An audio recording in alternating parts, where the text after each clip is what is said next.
Hey guys, it's Mark here again from Mark's English Lessons. Nice to be with you. Today I'm going to tell you a travel story, a true story that happened to me while I was traveling around the world as a young man.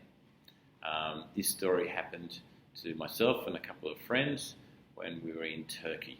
Turkey was a fantastic place. I really enjoyed myself there. The people were extremely hospitable and this incident that happened, don't worry, everyone was okay. This incident that happened was due to some other travellers. So what happened was, the plan was for a friend of mine, Mick, to meet up with another friend of mine, Mark, and myself. Yes, two Marks. We were travelling together down the coast in Turkey.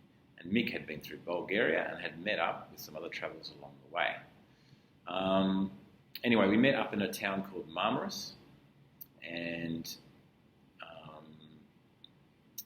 he was with these other people, and he was saying these guys are great, they're nice people, been travelling with them, etc. But that didn't turn out to be exactly true. That night we decided to go out together as a bit of a party, all the travellers together, just having some fun, meeting each other as you do when you're travelling around the world. So the plan was for the next day for Mick to come to our pension. A pension is like a cheap accommodation, and he was going to come to our pension, and we'd go from there. So it was about 11 o'clock the next morning, and we planned for Mick to come over earlier than that, but we thought, oh, maybe he's just tired, But he didn't turn up, so we thought, oh, let's go look for Mick. We knew the name of his pension, I should say, as they pronounce it.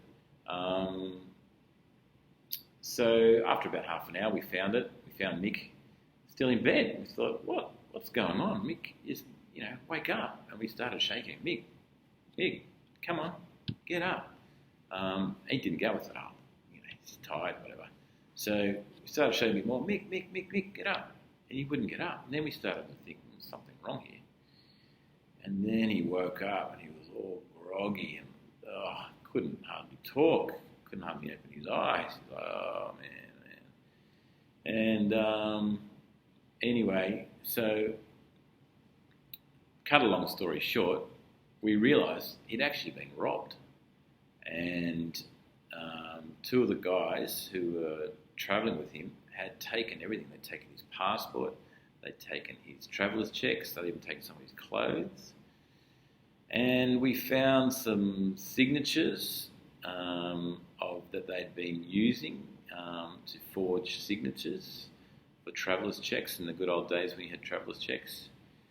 And we went to the police, but they weren't really interested. They were more interested that it was lunchtime, just about lunchtime. They were like looking at their watch. Oh, guys, lunchtime. We're like, come on, we got photos of the guys, we got evidence of their signatures, but yeah, they weren't very interested. Let's just say that. So anyway, Mick was pretty crook for about 3 days, especially the first day. He could hardly walk or talk, and he was really annoyed at himself, poor fella. I felt really sorry for him, actually. He was like, oh, you idiot, like how could you let this happen? But it could have happened to anyone. And what actually happened was, he told us later when he was more coherent, that they went back to the pension together, and they, as a little farewell gesture, they said, "I have a bit of this cake. Have a little bit of this cake." And he's like, "Okay." And he said he just took a little bite, and that was it. They drugged the cake, and sayonara. The next day they were gone. They were nowhere to be seen. But Mick, he was all right in the end. We were pretty scared for a while because he was really sick, and we took him to hospital, and it was really unfortunate because they didn't speak any English, and we certainly didn't speak any Turkish, and they thought he was just drunk. We went, no, he's not drunk. He's been drugged.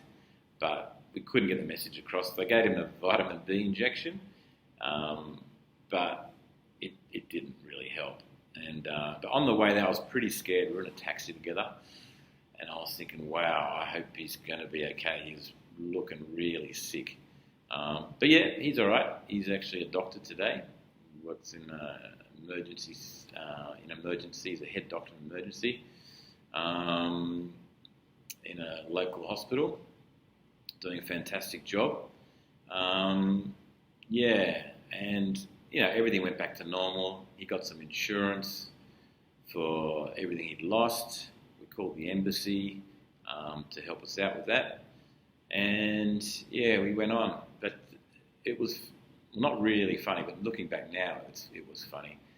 At the time, a friend of mine who was a budding journalist, he put a story in the local paper, and the headline was "Robbed, Drugged and Left for Dead." And he lived in the area, the local area where my parents lived. And so one day my mum picked up the local paper and saw a picture of myself and Mick and his girlfriend at the time with this title, "Robbed, Drugged and Left for Dead." And my poor mum nearly had a heart attack. She thought I was dead. Of course I wasn't. I was fine. But I hadn't actually called her to tell her anything that happened because, for one, I didn't want to worry her because everything was fine. And two, in those days, pre-mobile phones, it was actually quite difficult to call from a place like Turkey back to Australia, and very expensive. So I thought, no damage done, everyone's okay. So I didn't bother. But anyway, that's the story. Hope you enjoyed it, guys. I hope you can understand most of it. Don't worry if you don't understand all of it. Have a look below. I'll include some tips for you about how to understand Aussies. And I'll see you next time for Mark's Travel Stories. Take care. Have a great day. Thanks. Cheers. Bye.